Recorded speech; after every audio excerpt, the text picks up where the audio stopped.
Bismillahirrahmanirrahim. Assalamualaikum warahmatullahi wabarakatuh.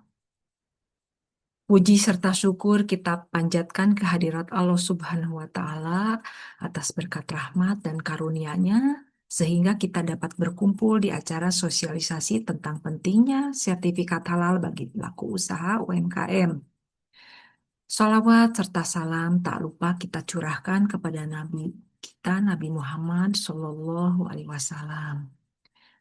Baik Bapak dan Ibu sekalian, senang sekali hari ini kami bisa bertemu, bersilaturahmi dengan Bapak Ibu para pengusaha hebat di desa wisata ini dalam rangka mensosialisasikan pentingnya sertifikat halal untuk produk Bapak dan Ibu di desa wisata ini. Namun, sebelum saya melanjutkan ke acara pokok atau sosialisasi, terlebih dahulu saya akan memperkenalkan tim sosialisasi dari LP3H EWI. Baik, Ibu dan Bapak sekalian, dimulai dari saya dulu. Perkenalkan saya dengan Helmi Zakia atau Helza. Dan ini dengan Ibu Evi Latifah, kemudian ini dengan Ibu Haifa, ini dengan Ibu Ermawati, dan ini dengan Ibu Risti Monika. Baik, Bapak dan Ibu, baik, kita akan mulai ke pokok acara ya untuk mempersingkat waktu. Oke, baiklah, saya akan terangkan mengenai sertifikat halal ini.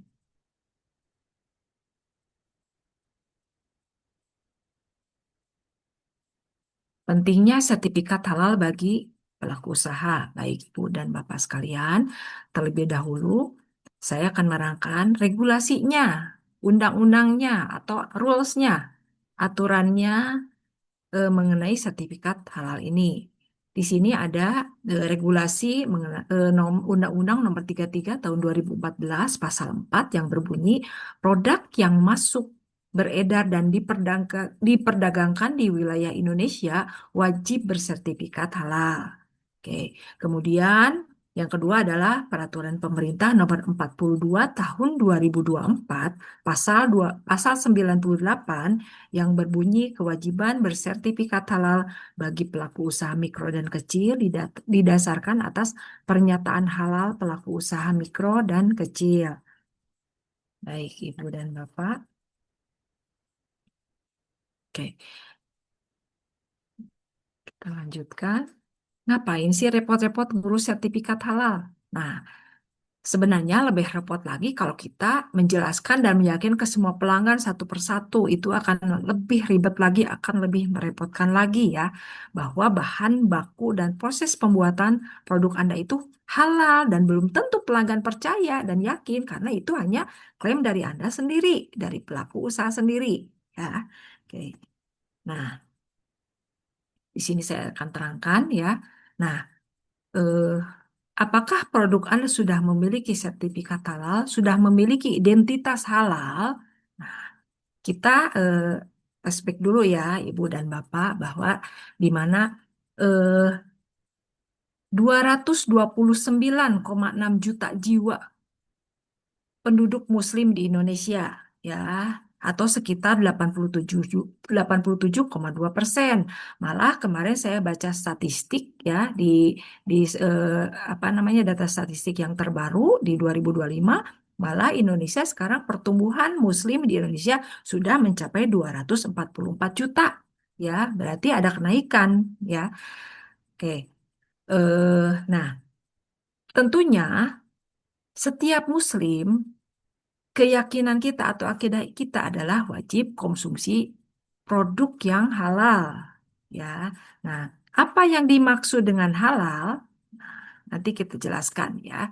Nah, di sini di samping sebagai apa namanya negara muslim terbanyak. Nah, kita lihat ini potensinya, Ibu dan Bapak, potensi market calon pelanggan usaha Anda. Sebanyak berapa? Sebanyak 229,6 juta. Segmen pasar kita adalah sebagian besar adalah kaum muslim ya, yang yakin dan apa namanya mereka tidak was-was lagi kalau produk kita sudah mengantongi sertifikat halal ya, seorang muslim atau kaum muslimin itu tidak akan ragu-ragu lagi untuk mengkonsumsinya karena sudah dinyatakan kehalalannya, sudah ada sertifikat halalnya. Ya. Oke. Kemudian, nah, ini contoh identitas umum. Ini ada KTP untuk identitas kependudukan, paspor, ada akta nikah, ada SIM, ABC ya, SIM itu. Kemudian ada BPKB, sertifikat tanah, akta lahir. Ini semua identitas umum ya, sesuai dengan peruntukannya masing-masing. Misalnya, contohnya KTP untuk identitas kependudukan, paspor untuk identitas warga negara, akta nikah, identitas perkawinan dan lain sebagainya. Ya, nah ini dinamakan identitas umum. Ya, kalau identitas halal yang bagaimana? Nah, identitas halal dinyatakan dengan terbitnya atau adanya sertifikat halal, ya. Di mana kalau sudah terbit sertifikat halal, pelanggan sudah begitu melihat dia langsung yakin, ya. Kemudian pelanggan langsung nyaman dengan mengkonsumsi barang-barang atau konsumsi makanan minuman yang halal. Kemudian begitu melihat mereka langsung senang, ya. Kemudian bagi pengusaha itu kepercayaan adalah hal utama dan mahal harganya karena itulah sumber penghasilan berkelanjutan. Jadi sebagai seorang pengusaha, kalau produknya sudah bersertifikat itu mempunyai value lagi, ya, value lebih, ya. Oke, kemudian eh, itu ya untuk identitas halal berupa sertifikat halal. Nah, sekarang bagaimana cara mengurus sertifikat halal bagi UMK? Gampang, Ibu Bapak.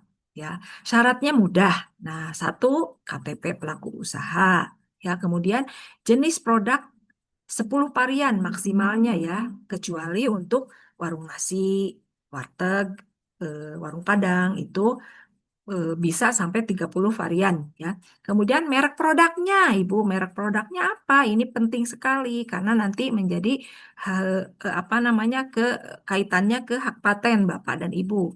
Kemudian yang keempat adalah foto produk. Kemudian yang kelima foto tempat produksi atau dapur produksi. Yang keenam NIB, nomor induk berusaha atau KBLI ya.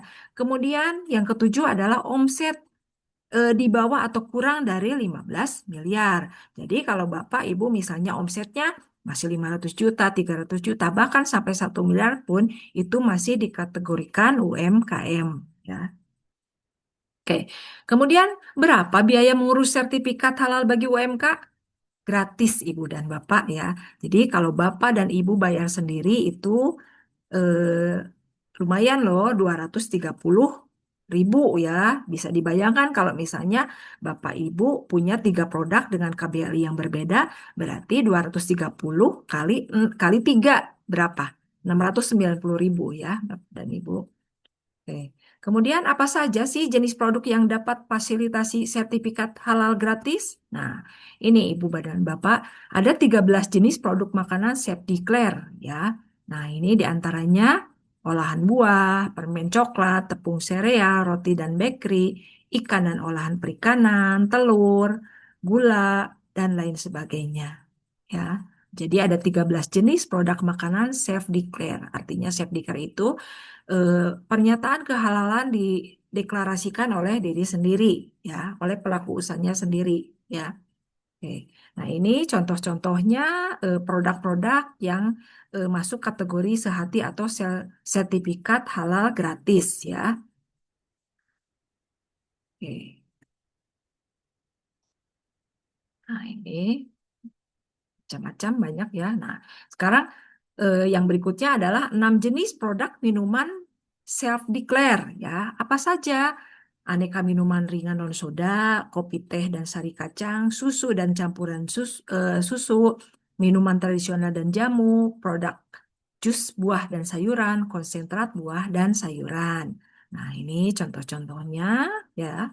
Oke, nah kemudian ada lagi nih 13 jenis warung makan chef declare. Nah, apa saja? Warung makan khas Sunda, warung soto, warung mie bakso, warung makan, warung gudeg, warung makan. Nah, ini eh, apa namanya? Di antaranya adalah jenis warung makan yang bisa dinyatakan dengan siap dikelola. Warteg juga warung Padang ya. Nah, untuk warteg dan warung Padang itu bisa sampai 30 menu ya. Oke. Nah, ini contoh-contohnya. Oke, berapa lama terbit sertifikat halal?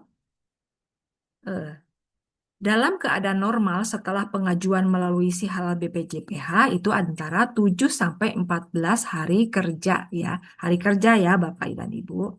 Berarti weekend tidak termasuk ya.